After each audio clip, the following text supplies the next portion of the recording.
Hello दोस्तों, स्वागत है आप सभी का एक बार फिर से आपके अपने यूट्यूब चैनल गोले का ज्ञान जीके जी में। और हमारी जो ये सीरीज शुरू हुई है, ये हमारे उन दोस्तों के लिए है जो कि यूपी पुलिस कांस्टेबल एग्जाम की तैयारी कर रहे हैं। और इस सीरीज के अंतर्गत मैं आपको ऐसे क्वेश्चंस प्रोवाइड कराने वाला हूं जो सीधे के सीधे आपको आपके एग्जाम में देखने को मिलेंगे। क्या होता है, हम जीएस को कवर करने की कोशिश करते हैं, हम टॉपिक वाइज एक एक चीज को उठाकर उसको कंप्लीट करने की कोशिश करते हैं, लेकिन इतना टाइम अब नहीं बचा हुआ है कि आप एक एक टॉपिक को उठाकर कवर कर सकें। तो इसलिए मैं आपको ऐसे क्वेश्चंस प्रोवाइड कराऊंगा जो पिछले एग्जाम्स में आए हुए हैं और आगे भी जिनकी आने की संभावना है, या जो बहुत ही बेहतरीन क्वेश्चन है और आपके एग्जाम में देखने को आपको मिल सकते हैं।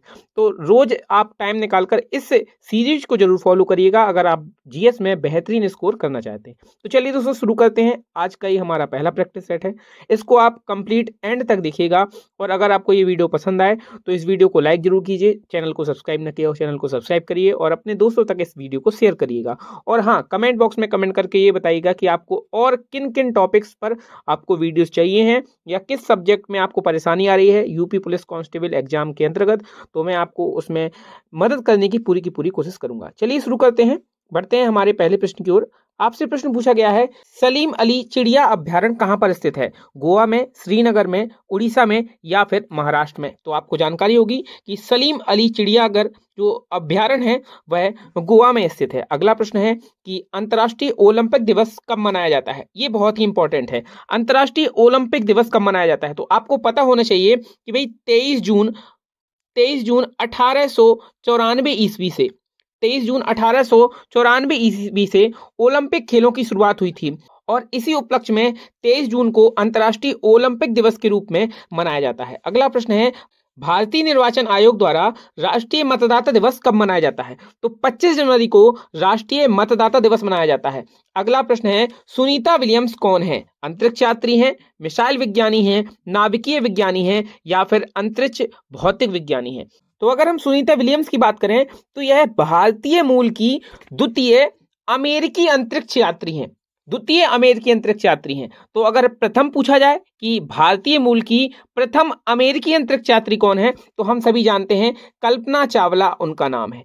कल्पना चावला, हम सभी उनका नाम जानते हैं। कल्पना चावला प्रथम भारतीय मूल की अमेरिकी अंतरिक्ष यात्री हैं और सुनीता विलियम द्वितीय नंबर की अंतरिक्ष यात्री हैं भारतीय मूल की। अगला प्रश्न है, भारतीय वानिकी संस्थान भारत के किस शहर में स्थित है? तो भारतीय वानिकी संस्थान बहुत ही इंपॉर्टेंट प्रश्न है, बार बार आता है। देहरादून में स्थित है, भारत के देहरादून में स्थित है भारतीय वानिकी संस्थान। अगला प्रश्न है कि यूनेस्को का मुख्यालय कहां पर स्थित है? तो आप सभी लोगों को जानकारी होगी कि 16 नवंबर 1945 ईस्वी में 16 नवंबर 1945 ईस्वी में पेरिस फ्रांस में यूनेस्को की स्थापना हुई थी। तो इसका जो मुख्यालय है वह पेरिस फ्रांस में है और इसकी स्थापना दिवस भी आपको याद रखना है। 16 नवंबर 1945 ईस्वी में यूनेस्को की स्थापना हुई थी, मुख्यालय है पेरिस फ्रांस में। अगला प्रश्न है, शांति काल में सर्वोच्च वीरता पुरस्कार कौन सा है? तो देखिए, अगर हम शांति काल की बात करें तो शांति काल में हमारा आंसर होगा अशोक चक्र। शांति काल में सर्वोच्च वीरता पुरस्कार है अशोक चक्र। लेकिन यदि आपसे पूछा जाता कि जो युद्ध काल होता है, युद्ध काल में सर्वोच्च वीरता पुरस्कार कौन सा है, तो हमारा आंसर होता परमवीर चक्र। दोनों ही चीजें याद रखिएगा, जब युद्ध काल की बात करेगा तो हमारा आंसर होगा परमवीर चक्र। जब पूछा जाएगा कि शांति काल में सर्वोच्च वीरता पुरस्कार कौन सा है, तो हमारा आंसर अशोक चक्र होगा। इस प्रश्न का आंसर है ऑप्शन सी, अशोक चक्र। आगे बढ़ते हैं अगले प्रश्न की ओर। निम्नलिखित में से भारत का सर्वोच्च नागरिक पुरस्कार कौन सा है? तो सर्वोच्च नागरिक पुरस्कार की अगर हम बात करें तो ये तो हो जाएगा भारत रत्न।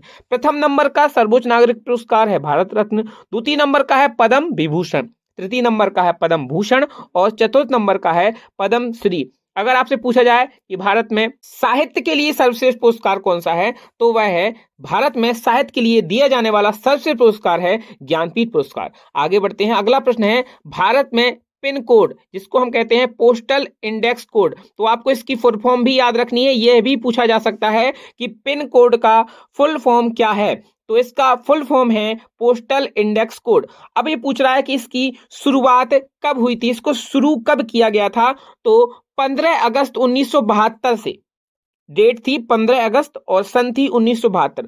15 अगस्त 1972 से भारत में पिन कोड की शुरुआत हुई थी। और आप जानते हैं कि पिन कोड का यूज किस लिए होता है? तो भाई डाक सेवा में पिन कोड का इस्तेमाल किया जाता है।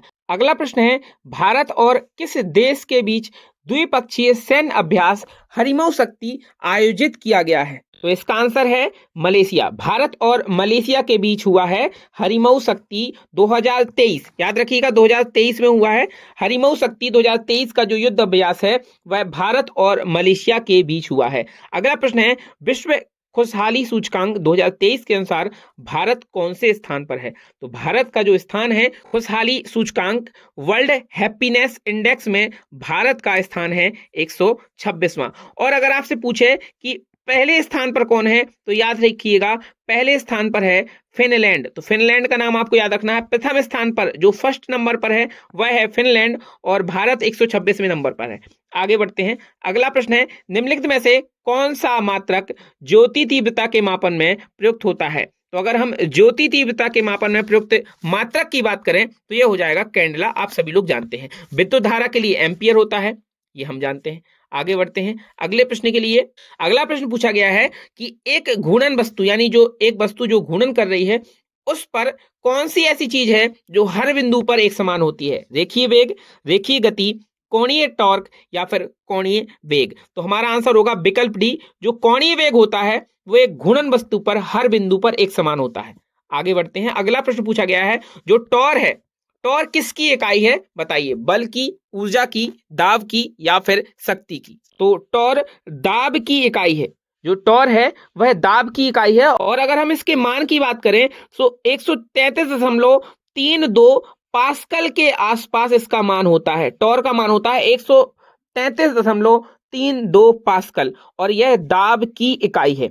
आगे बढ़ते हैं। अगला प्रश्न है, जब एक बस अचानक से चलती है, हम ये अपने डेली रूटीन में भी काफी अनुभव करते हैं, जब एक बस अचानक से चलती है तब बस में बैठे यात्री पीछे की ओर गिरने के लिए प्रवृत्त होते हैं। यह घटना किस चीज का उदाहरण है? स्थिरता के जड़त्व का, गति के जड़त्व का, दिशा के जड़त्व का या फिर त्वरण के जड़त्व का? तो अब यहाँ पर आप थोड़ा एक प्रैक्टिकली तौर पर सोचिए कि जैसे हम कभी बस में बैठे हुए हैं, बस रुकी हुई है, चल नहीं रही है, तो अब जैसे ही बस अचानक से चलती है तो जो यात्री हैं पीछे की ओर उनको झटका लगता है। क्यों होता है? पहले तो हम स्थिर थे, हम स्थिर के बाद गतिमान अवस्था में आए तो हमें जो स्थिरता में लगने वाला जड़त्व है वो हमें पीछे की ओर खींच लेता है, वह हमें आगे नहीं बढ़ने देना चाहता है, इसलिए वह पीछे की ओर खींच लेता है। तो यहां पर जो जड़त्व काम करेगा वह कार्य करेगा स्थिरता का जड़त्व। तो जब भी इस प्रकार का प्रश्न आए तो आप ये देखिएगा कि जो पहले वाली स्थिति है वह कैसी है। अगर वह स्थिर की स्थिति है, बस रुकी हुई है, तो यात्री भी स्थिर अवस्था में होगा और बस के चलने पर जो जड़त्व कार्य करेगा वह स्थिरता का जड़त्व कार्य करेगा। लेकिन कभी कभी बस जब चल रही होती है, गतिमान अवस्था में होती है और एकदम से बस में ब्रेक लगाया जाता है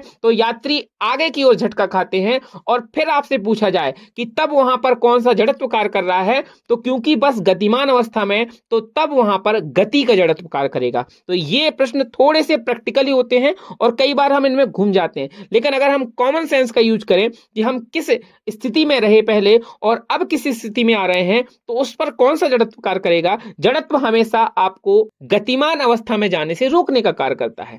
तो आप यहां पर देखिएगा आंसर हमारा विकल्प ए हो जाएगा। अगला प्रश्न है, जेट इंजन खाली स्थान के संरक्षण के सिद्धांत पर कार्य करता है। तो अगर हम चाहे जेट इंजन की बात करें, चाहे हम रॉकेट की बात करें, ये दोनों ही रैखिक संवेग संरक्षण के सिद्धांत पर कार्य करते हैं। रैखिक संवेग संरक्षण के सिद्धांत पर जेट इंजन और रॉकेट दोनों ही पूछ सकता है। हो सकता है आपसे पूछ ले कि रॉकेट किस संरक्षण के सिद्धांत पर कार्य करता है, तो आंसर तब भी यही होगा, रैखिक संवेग संरक्षण के सिद्धांत पर। अगला प्रश्न है, सूर्य के चारों ओर घूमने वाले पृथ्वी के लिए कौन सा बल जिम्मेदार है? तो सूर्य के चारों ओर जो पृथ्वी परिक्रमा लगाती है उसके लिए कौन सा बल जिम्मेदार है? तो ये तो आसान सा प्रश्न है, गुरुत्वाकर्षण बल इसके लिए जिम्मेदार है। अगला प्रश्न है, खालिस्तान के अनुसार आंतरिक ऊर्जा अवस्था का एक कार्य है और आंतरिक ऊर्जा में वृद्धि प्रणाली को आपूर्ति की गई ऊष्मा और प्रणाली द्वारा किए गए कार्य के योग के बराबर होती है। तो यह कौन सा नियम ऐसा कहता है? किस नियम के अनुसार? तो यहां पर आंसर हो जाएगा ऊष्मा गतिकी के प्रथम नियम के अनुसार। चलिए अब आगे बढ़ते हैं अगले प्रश्न की ओर। इसका आंसर हो जाएगा ऊष्मागतिकी का प्रथम नियम। अगला प्रश्न है सूर्य की फोटोग्राफी के लिए किस उपकरण का प्रयोग किया जाता है? तो जो सूर्य की फोटोग्राफी लेने के लिए प्रयोग में लाया जाता है वह है स्पेक्ट्रोहीलियोग्राफ। तो ये हमारा आंसर हो जाएगा स्पेक्ट्रोहीलियोग्राफ उपकरण का प्रयोग सूर्य की फोटोग्राफी के लिए किया जाता है। अगला प्रश्न है अवतल दर्पण द्वारा बना प्रतिबिंब कैसा होता है? बताइए जरा। सदैव वास्तविक होता है, सदैव आभासी होता है, वास्तविक अथवा आभासी भी हो सकता है, ना तो वास्तविक ना ही आभासी। तो ये आसान सा प्रश्न है, आप लोगों ने जिन्होंने भी नॉर्मली अगर साइंस पढ़ी होगी, फिजिक्स पढ़ी होगी, तो आपसे बन जाना चाहिए। अगर हम अवतल दर्पण के प्रतिबिंब की बात करें तो अवतल दर्पण द्वारा बना हुआ जो प्रतिबिंब है वह देखो भाई वास्तविक भी हो सकता है और आभासी भी हो सकता है। तो जब जो वस्तु है वह जो ध्रुव होता है और मुख्य फोकस, ध्रुव और मुख्य फोकस के जब बीच में होती है तब प्रतिबिंब आभासी बनता है और इसके अतिरिक्त अन्य स्थितियों में वास्तविक बनता है। तो ये बात याद रखिएगा, अवतल दर्पण द्वारा प्रतिबिंब वास्तविक भी हो सकता है और आभासी भी हो सकता है। बस शर्त इतनी होती है कि जब वस्तु ध्रुव और मुख्य फोकस के बीच में होगी तो आभासी बनेगा और इसके अतिरिक्त कोई भी अन्य स्थिति होगी तब वास्तविक प्रतिबिंब बनेगा। आगे बढ़ते हैं। अगला प्रश्न है पृथ्वी के वायुमंडल की अनुपस्थिति में आकाश कैसा प्रतीत होता है? नीला, गहरा काला, श्वेत या फिर काला? तो पृथ्वी में जब वायुमंडल की अनुपस्थिति होती है तो जो आकाश है वह काले रंग का प्रतीत होता है। और इसके अतिरिक्त जब भी अंतरिक्ष यात्रा होती है, जब अंतरिक्ष यात्रा की जाती है तो जो अंतरिक्ष यात्री हैं जब वो आकाश को देखते हैं तो वहां पर भी वायुमंडल की अनुपस्थिति होती है और उसकी वजह से उन्हें आकाश काला दिखाई देता है। आगे बढ़ते हैं। अगला प्रश्न है कि जो लोग द्विफोकसी लेंस लगाते हैं उनमें कौन सा दृष्टि दोष पाया जाता है? तो इसका आंसर हो जाएगा जरा दूर दृष्टि दोष। तो जरा दूर दृष्टि दोष में क्या होता है कि आयु बढ़ने के साथ साथ जैसे जो भी बुजुर्ग लोग होते हैं उनकी आयु बढ़ती है तो उनकी आंख की जो समंजन क्षमता होती है उसमें कमी आने लगती है और इसकी वजह से जो व्यक्ति है वह अलग अलग स्थानों पर भिन्न भिन्न दूरियों पर रखी हुई वस्तु को स्पष्ट नहीं देख पाता। इसीलिए इसके निवारण के लिए द्विफोकसी लेंस का प्रयोग किया जाता है। बाईफोकल लेंस इसी को कहते हैं, बाईफोकल लेंस। तो द्विफोकसी लेंस का प्रयोग जरा दूर दृष्टि दोष के निवारण में किया जाता है। आगे बढ़ते हैं।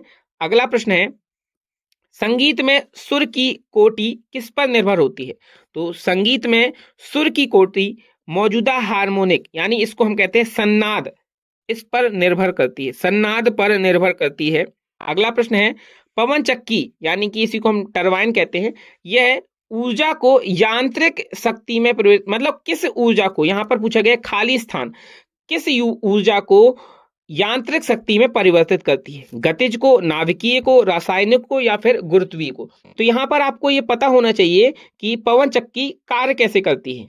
पवन चक्की हवा की गति से कार्य करती है, जितनी तेज हवा होगी उतनी अच्छी तरीके से पवन चक्की कार्य करती है। टरबाइन का कार्य यही होता है कि भाई तेज हवा मिलेगी, पवन चक्की तेज घूमेगी और वह उसको यांत्रिक ऊर्जा में परिवर्तित कर देगी। तो इसका मतलब क्या है कि पवन चक्की हवा की गतिज ऊर्जा को यांत्रिक ऊर्जा में परिवर्तित कर देती है। तो आंसर हो जाएगा गतिज ऊर्जा। कुछ प्रश्न हम कॉमन सेंस पर भी सॉल्व कर सकते हैं। अगला प्रश्न है समभारकों में खाली स्थान होता है। देखिए नाम से स्पष्ट है, समभार यानी कि भार समान होगा और भार समान होगा तो इसका मतलब है कि जो परमाणु संख्या होगी वह भिन्न होगी। तो हमारा आंसर पहला सही हो जाएगा, समान भार संख्याएं किंतु विभिन्न परमाणु संख्या यानी भिन्न भिन्न परमाणु संख्या। तो संभारकों में यही होता है, संभारकों में परमाणु भार समान होता है लेकिन परमाणु संख्याएं भिन्न भिन्न होती हैं। तो विकल्प ए हमारा आंसर हो जाएगा।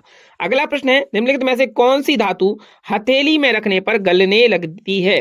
तो गैलियम एक ऐसी धातु है, गैलियम जिसका परमाणु क्रमांक 31 होता है। ध्यान रखिएगा गैलियम का परमाणु क्रमांक 31 होता है और यह अर्धचालक के रूप में प्रयोग किया जाता है, अर्धचालक के रूप में प्रयोग किया जाता है। और यह एक ऐसी धातु है जिसको हम अगर हथेली पर रखते हैं तो यह साधारण तापमान के संपर्क में आते ही गलने लगती है। अगला प्रश्न है किसी गैस का आणविक द्रव्यमान खाली स्थान होता है, उसके वाष्प दाब से दुगना, उसके वाष्प दाब के बराबर, उसके वाष्प दाब से आधा या फिर उसके वाष्प दाब से असंबद्ध? तो आंसर हो जाएगा उसके वाष्प दाब से दुगना होता है। किसी गैस का आणविक द्रव्यमान उसके वाष्प दाब से दुगना होता है। अगला प्रश्न है भारी जल, अच्छा प्रश्न है, इंपॉर्टेंट प्रश्न है। भारी जल किसे कहते हैं? मोनोटेरियम ऑक्साइड को, पॉलिटोरियम ऑक्साइड को, ड्यूटेरियम ऑक्साइड को या फिर ट्रीसियम ऑक्साइड को। तो भारी जल का जो सूत्र होता है वो होता है D2O। D2O होता है, इसको हम कहते हैं ड्यूटेरियम ऑक्साइड। याद रखेंगे, इसका सूत्र भी याद रखेंगे, ये सूत्र भी पूछा जा सकता है और इसका नाम भी पूछा जा सकता है, ड्यूटेरियम ऑक्साइड इसको कहा जाता है। अगला प्रश्न है, निम्नलिखित में से किस गैस का उपयोग बिजली के बल्बों में किया जाता है? तो आपको पता होगा कि जो बिजली के बल्ब में प्रयोग में लाई जाती गैसें होती हैं वो अक्रिय गैस कहलाती हैं। अक्रिय गैस उनको कहा जाता है जो बिजली के बल्ब में प्रयोग में लाई जाती हैं। और अक्रिय गैस के अंतर्गत एक तो हमारी ऑर्गन हो जाती है भाई, एक कौन सी हो जाती है? एक हो जाती है हमारी ऑर्गन और एक हो जाती है नाइट्रोजन। तो नाइट्रोजन और ऑर्गन ये ऐसी गैसें हैं, अक्रिय गैसें हैं जिनका उपयोग बिजली के बल्बों में किया जाता है। हमारा आंसर हो जाएगा विकल्प सी। अगला प्रश्न है, जब ऑक्सीजन के उपयोग के बिना भोजन का अपघटन होता है तो ऐसी क्रिया को किस रूप में जाना जाता है? देखिए, यहाँ पर ऑक्सीजन का प्रयोग नहीं हो रहा है, यानी कि एक प्रकार से कहें तो वायु की उपस्थिति नहीं है और भोजन का अपघटन हो रहा है बिना ऑक्सीजन के, तो ऐसी क्रिया को कहेंगे अवायवीय श्वसन। ध्यान रखिएगा, अवायवीय, जाना यहाँ पर वायु की उपस्थिति नहीं है, यानी ऑक्सीजन की उपस्थिति नहीं है, तो इसको कहेंगे अवायवीय श्वसन। क्लियर है? आगे बढ़ते हैं। अगला प्रश्न है, विटामिन ए को किस नाम से जाना जाता है? तो भाई विटामिन ए को किस नाम से जाना जाता है? आंसर हो जाएगा रेटिनॉल। और आप जानते हैं कि विटामिन ए की कमी से रतौंधी रोग हो जाता है। कौन सा रोग हो जाता है? रतौंधी रोग हो जाता है। अगला प्रश्न है, निम्नलिखित में से कौन से कोशिकाओं के आत्मघाती बैग, बहुत ही इंपॉर्टेंट प्रश्न, इस पर स्टार लगा लीजिएगा। कोशिकाओं के आत्मघाती बैग किनको कहा जाता है? लाइसोसोम को, राइबोसोम को, डिक्टोसोम को या फिर फैगोसोम को? तो भाई कोशिका का आत्मघाती बैग, कोशिका की आत्मघाती थैली, ये कहा जाता है लाइसोसोम को। आंसर हो जाएगा विकल्प ए। अगला प्रश्न है, इन तंतुओं का उपयोग ब्रुशों के बाल बनाने में किया जाता है। तो जो ब्रुश होते हैं उनके बाल बनाने में कौन से तंतु प्रयोग में लाए जाते हैं? आंसर होगा नायलॉन 66। इंपॉर्टेंट है, इस पर ध्यान दीजिएगा, इसको नोट कर लीजिएगा अगर आपको नहीं पता हो। नायलॉन 66 जो ये तंतु होते हैं, इनका प्रयोग जो ब्रश होते हैं, आप टूथब्रश करते हैं ना, उसके जो बाल होते हैं उनको बनाने में किया जाता है। अगला प्रश्न है, भारत में इनमें से किस संस्था द्वारा ₹1 के करेंसी नोट और सिक्के निर्गत किए जाते हैं? जब ₹1 की बात हो, जब बात की जाए कि ₹1 की जो मुद्रा होती है, चाहे वह करेंसी नोट हो चाहे सिक्के हो, वह किसके द्वारा जारी किए जाते हैं? तब आंसर ध्यान दीजिएगा, वित्त मंत्रालय होगा।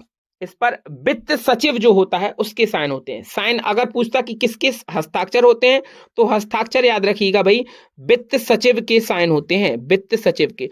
और उसके अतिरिक्त जो भी करेंसी होती है भाई, ₹1 से अधिक की जो भी करेंसी होती है, उस पर जो साइन होते हैं वह आरबीआई के गवर्नर के साइन होते हैं। और वर्तमान में आरबीआई के गवर्नर कौन है? 25वें क्रम के, ध्यान दीजिएगा, 25वें क्रम के गवर्नर हैं शक्तिकांत दास। ध्यान से सुनिएगा, 25वें नंबर के आरबीआई गवर्नर का नाम है शक्तिकांत दास। तो इनका नाम याद रखेंगे, शक्तिकांत दास भारत के 25वें आरबीआई के गवर्नर हैं, 25वें क्रम के। तो ये प्रश्न भी आपसे पूछा जा सकता है। और इनको गवर्नर ऑफ द ईयर का अवार्ड भी इस साल प्राप्त हुआ है। तो ये प्रश्न भी आपके पेपर में बन सकता है, गवर्नर ऑफ द ईयर का अवार्ड किसको मिला है? तो शक्तिकांत दास को मिला है। और ₹1 के करेंसी नोट को जारी करने का कार्य वित्त मंत्रालय करता है और हस्ताक्षर इस पर किए जाते हैं वित्त सचिव के द्वारा। आगे बढ़ते हैं। अगला प्रश्न है, निम्नलिखित में से किस परिस्थिति में भारत में स्वतंत्रता के मौलिक अधिकार को कम किया जा सकता है? अच्छा प्रश्न है, तो आपको ध्यान रखना है भाई, ऐसी अगर कोई परिस्थिति देश में आती है कि देश के अंतर्गत आर्टिकल 352 अनुच्छेद, याद रखिएगा, आर्टिकल 352 352 आर्टिकल 352 अगर जारी किया जाता है, यानी भारत में अगर राष्ट्रीय आपातकाल लगता है, तो उस परिस्थिति में मौलिक अधिकारों को कम किया जा सकता है। लेकिन आपसे एक प्रश्न यहां पर यह भी पूछ लिया जाए कि राष्ट्रीय आपातकाल लगने के बाद भी ऐसे कौन से 2 मौलिक अधिकार हैं जिन पर राष्ट्रीय आपातकाल की स्थिति में प्रभाव नहीं पड़ता है? तो आर्टिकल 20 याद रखेंगे, आर्टिकल 20 और आर्टिकल 21, ये 2 ऐसे आर्टिकल हैं जिन पर राष्ट्रीय आपातकाल का प्रभाव नहीं पड़ता है। तो आंसर इस प्रश्न का तो हो जाएगा हमारा कि किस परिस्थिति में भारत में स्वतंत्रता के मौलिक अधिकार को कम किया जाता है? तो राष्ट्रीय आपातकाल। राष्ट्रीय आपातकाल का अनुच्छेद है 352। लेकिन इसके अंतर्गत जब राष्ट्रीय आपातकाल लगता है तो उस स्थिति में अनुच्छेद 20 और अनुच्छेद 21 ऐसे मौलिक अधिकार हैं जिनको कम नहीं किया जाता और इसके अतिरिक्त अन्य मौलिक अधिकारों को स्थगित कर दिया जाता है। आगे बढ़ते हैं, अगला प्रश्न, निम्नलिखित में से कौन सी याचिका किसी कैदी के हिरासत के कानूनी वैधता को चुनौती है? ऐसी कौन सी रिट है जो किसी कैदी के हिरासत की कानूनी वैधता को चुनौती दे सकती है? तो इसका आंसर हो जाएगा बंदी प्रत्यक्षीकरण। और बंदी प्रत्यक्षीकरण के अंतर्गत क्या होता है कि यह एक ऐसा आदेश के रूप में, यह एक ऐसे आदेश के रूप में इस याचिका को जारी किया जाता है कि जिसमें यह निर्देश दिया जाता है कि उस व्यक्ति को जिस पर आपने मतलब जिसको हिरासत में लिया गया है उसको न्यायालय के समक्ष पेश किया जाए, और जिस व्यक्ति को हिरासत में लिया गया है तो उसका कारण, उसकी गुनाही क्या है, इसको साबित करने के लिए 24 घंटे का समय दिया जाता है उसको न्यायालय में पेश करने का। और यदि ऐसा नहीं किया जाता है तो यह साबित हो जाता है कि व्यक्ति को अवैध रूप से हिरासत में लिया गया है और इस वजह से न्यायालय उसकी रिहाई का आदेश देता है। तो देखिए यहाँ पर जो लोग जुर्म करते हैं उनके भी कुछ मौलिक अधिकार हैं कि उनको बिना किसी गलती के हिरासत में नहीं लिया जा सकता। अगला प्रश्न है, तो ये आपको याद रखना होगा भाई, यूपी पुलिस की आप परीक्षा दे रहे हो और ये प्रश्न आपके लिए बहुत इंपॉर्टेंट हो जाएगा। आपको भी अगर कल के दिन पुलिस कांस्टेबल बनना है तो इस प्रकार की चीजें आपको पता होनी चाहिए। तो ये प्रश्न आपके लिए इंपॉर्टेंट है कि भाई कौन सी ऐसी याचिका है जो कैदी के हिरासत की कानूनी वैधता को चुनौती देती है? तो बंदी प्रत्यक्षीकरण कहा जाता है। इसके अंतर्गत 24 घंटे के अंदर उस व्यक्ति को न्यायालय में पेश करना आवश्यक है। अगला प्रश्न पूछता है कि भारतीय संविधान का अनुच्छेद 43A, जिसको हम उद्योगों के प्रबंधक में श्रमिकों की भागीदारी, उद्योगों के प्रबंधन में श्रमिकों की भागीदारी से जो संबंधित है, 43A किसके अंतर्गत आता है? राज्य सरकार के अंतर्गत, केंद्र सरकार के अंतर्गत, राज्य नीति निर्देशक सिद्धांत के अंतर्गत, या फिर भारतीय नागरिक के मौलिक अधिकारों के अंतर्गत? तो हम जानते हैं कि भाई 36 से 51 की अगर हम बात करें, अनुच्छेद 36 से 51 की अगर हम बात करते हैं तो ये भाग 4 के अंतर्गत आते हैं। पहली चीज तो ये भाग 4 के अंतर्गत आते हैं और जो भाग 4 है वह राज्य के नीति निर्देशक तत्वों से संबंधित है। तो हमारा आंसर हो जाएगा विकल्प सी। विकल्प सी हमारा आंसर हो जाएगा। भारतीय संविधान का अनुच्छेद 43A राज्य नीति निर्देशक सिद्धांत के अंतर्गत आता है। अगला प्रश्न है, भारत के राष्ट्रपति को उनके पद से कौन हटा सकता है? तो भाई भारत के राष्ट्रपति को तो ये प्रक्रिया हमारी जो है वो महाभियोग की प्रक्रिया कहलाती है, आपको पता होना चाहिए, महाभियोग की प्रक्रिया कहलाती है। और इससे संबंधित जो अनुच्छेद है वह कौन सा है? अनुच्छेद 61, आर्टिकल 61 में महाभियोग की प्रक्रिया के बारे में वर्णन देखने को मिलता है। महाभियोग की प्रक्रिया कहती है कि भारत के राष्ट्रपति को उसके पद से हटाया आप कैसे जा सकता है, कैसे आप उसको हटा सकते हैं। तो इसको हटाने का जो कार्य है वह संसद करती है, संसद द्वारा हटाया जा सकता है। संसद दोनों सदनों की बैठक कराती है जिसमें लोकसभा और राज्यसभा के लोग शामिल होते हैं और उन पर जब महाभियोग की प्रक्रिया राष्ट्रपति पर चलाई जाती है उसमें आर्टिकल 61 का प्रयोग किया जाता है। तो हमारा आंसर हो जाएगा संसद। भारत के राष्ट्रपति को संसद द्वारा उसके पद से हटाया जाता है। अगला प्रश्न है, कौन सा अनुच्छेद राज्य में राष्ट्रपति शासन लगाने हेतु निर्दिष्ट करता है? तो भाई राज्य में राष्ट्रपति शासन किस अनुच्छेद के अंतर्गत आता है? तो देखिए भाई यहाँ पर अगर हम बात करें अनुच्छेद 43 की तो ये हमारी राजभाषा से संबंधित है। किससे संबंधित है? राजभाषा से संबंधित है। अनुच्छेद 343 राजभाषा से संबंधित है। भारत की राजभाषा अनुच्छेद 343 के अंतर्गत आती है।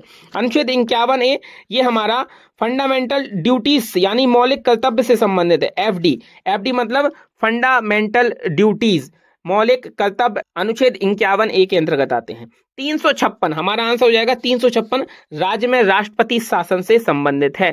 352 अभी मैंने आपको थोड़ी देर पहले बताया राष्ट्रीय आपातकाल से संबंधित है। 356 राष्ट्रपति शासन से संबंधित है और 360 वित्तीय आपातकाल से संबंधित है। ध्यान दीजिएगा तीनों के तीनों अनुच्छेद आपको रटे होने चाहिए। 352 राष्ट्रीय आपातकाल, 356 राष्ट्रपति शासन, 360 वित्तीय आपातकाल। और आपसे प्रश्न पूछे कि ऐसा कौन सा आपातकाल है जिसका प्रयोग भारत में आज तक एक भी बार नहीं हुआ? तो आंसर होगा वित्तीय आपातकाल। 360 का अनुच्छेद 360 का प्रयोग आज तक एक भी बार नहीं किया गया है। और अगर हम अनुच्छेद 80 की बात करें तो ध्यान दीजिएगा ये राज्यसभा से संबंधित है। अगला प्रश्न है, राज्यसभा के 245 सदस्यों में कुल कितने निर्वाचित सदस्य होते हैं? भाई वैसे तो अधिकतम संख्या 250 हो सकती है, राज्यसभा में अधिकतम संख्या 250 हो सकती है, और जिसमें से 12 सदस्य, ध्यान रखिएगा, 12 सदस्यों को राष्ट्रपति मनोनीत करता है राज्यसभा में। तो जब आपसे प्रश्न पूछा गया कि 245 में से कुल कितने निर्वाचित सदस्य हो सकते हैं, तो 12 को तो राष्ट्रपति मनोनीत कर देगा। अब आप 245 में से 12 घटा दीजिए तो आपका आंसर हो जाएगा 233। यानी 245 अगर सदस्य हैं राज्यसभा में, तो उसमें से 233 सदस्य निर्वाचित होंगे भाई, निर्वाचित होंगे, और 12 सदस्यों को हमारे राष्ट्रपति महोदय मनोनीत करेंगे। अगला प्रश्न है, निम्नलिखित में से पॉपुलर चैम्बर किसे कहा जाता है? तो आंसर हो जाएगा भाई लोकसभा को पॉपुलर चैम्बर कहा जाता है। अगला प्रश्न है, संसद की संयुक्त सत्र की अध्यक्षता कौन करता है? तो संयुक्त सत्र की अध्यक्षता जो है वह करेगा लोकसभा का अध्यक्ष, यानी इसी को हम कहते हैं लोकसभा स्पीकर। लोकसभा के अध्यक्ष को ही हम लोकसभा स्पीकर कहते हैं। और जो संसद का संयुक्त सत्र है, यानी दोनों सत्रों की जो बैठक है, वह अनुच्छेद 108 के अंतर्गत होती है। ध्यान रखिएगा, आर्टिकल 108 कहता है कि संसद के लोकसभा और राज्यसभा दोनों सदनों का संयुक्त अधिवेशन जो होता है वह 108 के अंतर्गत आता है, और इसकी अध्यक्षता लोकसभा का अध्यक्ष लोकसभा स्पीकर करता है। अगला प्रश्न है, एकात्मक सरकार में समस्त ताकत किसके हाथ में होती है? भाई देखो, एकात्मक सरकार है, एकात्मक सरकार में जो समस्त ताकत होगी वह केंद्र सरकार के हाथ में होगी। क्लियर है? आगे बढ़ते हैं। अगला प्रश्न है, भारतीय संविधान का अनुच्छेद 134 से सुप्रीम कोर्ट में अपील के लिए प्रमाण पत्र, यह किससे संबंधित है? भारतीय संविधान का अनुच्छेद 134A की बात कर रहा है, तो दिमाग लगाइए जरा। 134A किसके अंतर्गत आएगा? तो अगर हम बात करें भाग 5 की, सबसे पहले तो भाग 5 आपको पता होना चाहिए। भाग 5, अभी हमने भाग 4 की बात की थी ना। अनुच्छेद 36 से 51 भाग 4 था।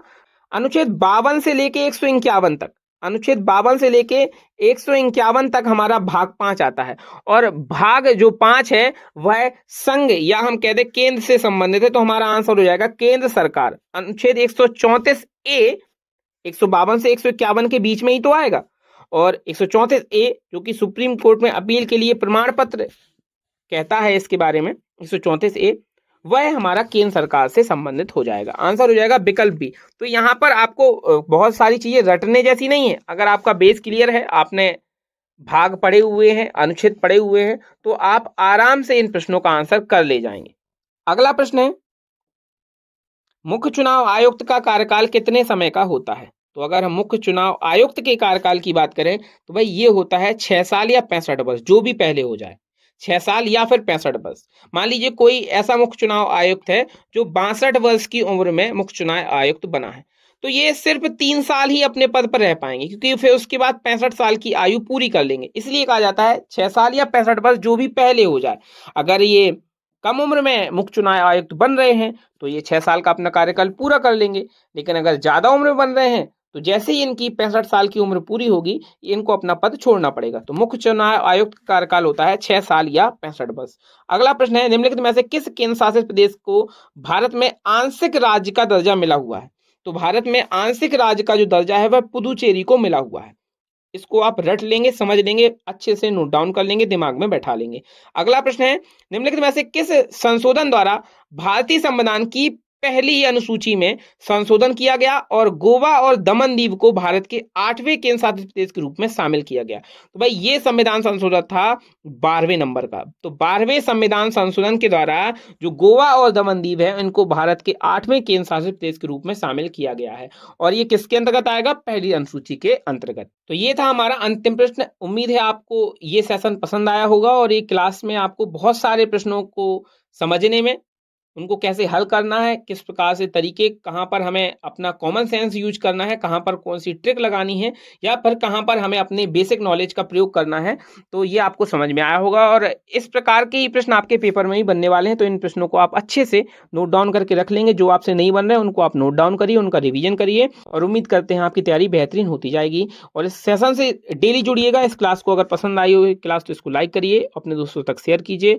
और चैनल को सब्सक्राइब करिए। मिलते हैं अगली क्लास में, तब तक के लिए जय हिंद, जय भारत।